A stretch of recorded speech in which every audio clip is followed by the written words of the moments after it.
Welcome to my channel. My interest in sacred groves began last year in 2024. I was having these visions and dreams that I was some sort of spiritual healer in a past life, and I didn't even know exactly what I was seeing, like who this woman was and what she was doing. But I Googled a description of what I was seeing, and it turned out to be a druid shaman. And this is what began my interest and research into Celtic paganism and other ancient spiritual traditions. That's how I first learned of sacred groves, what I'm going to be talking about today. I have felt so utterly connected to this concept of connecting to the divine through trees, especially trees, and natural sacred spaces, but especially trees. I just had to share this information and my personal experiences with sacred groves and with trees and utilizing trees as a way to clear energy, connect with the divine. In this first video, I will explain what a sacred grove is and its origins. And next week, I'll be discussing how to discover or create your own sacred grove, what to use it for, and this I'm very excited to talk about. But first, what is a sacred grove exactly?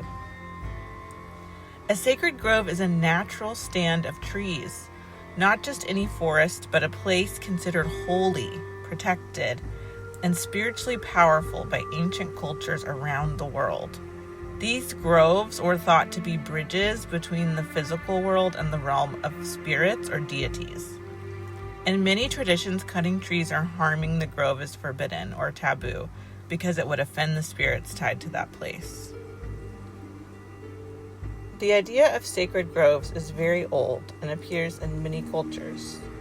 In ancient Europe, Greeks, Romans, Celts, and Germanic peoples all kept groves for worship and ritual. In India and South Asia, for Hinduism and local tribal religions, groves were tied to forest gods and goddesses and have long been protected as sacred spaces. In Africa, the Osun-Osogbo Sacred Grove in Nigeria is a UNESCO World Heritage Site dedicated to the Yoruba River goddess Osun, with shrines and spiritual sculptures throughout. In Japan, the Shinto traditions preserve the sacred forest around shrines believed to house spirits. And many indigenous peoples across the Americas, Africa, and beyond have similar sacred sites connected to nature. Apart from spiritual roles, sacred groves traditionally functioned as community-protected natural reserves, conserving biodiversity, water sources, and unique ecosystems because people revered them and left them undisturbed. So how were they utilized? In Celtic tradition specifically, these holy spaces were where rituals, festivals, and seasonal celebrations took place. Unlike temples built of stone, sacred groves were living sanctuaries, open to the sky, surrounded by whispering leaves, and sustained by human reverence for nature. Sacred groves served more than religious purposes. They were meeting places, councils of elders, and community centers. Decisions, festivals, and life passages were often marked beneath their shade. Today, remnants of Celtic sacred groves continue to inspire modern nature, spirituality, poetry, and art. Their reverence reminds us that spiritual connection to nature predates stone temples and lives on in forests everywhere.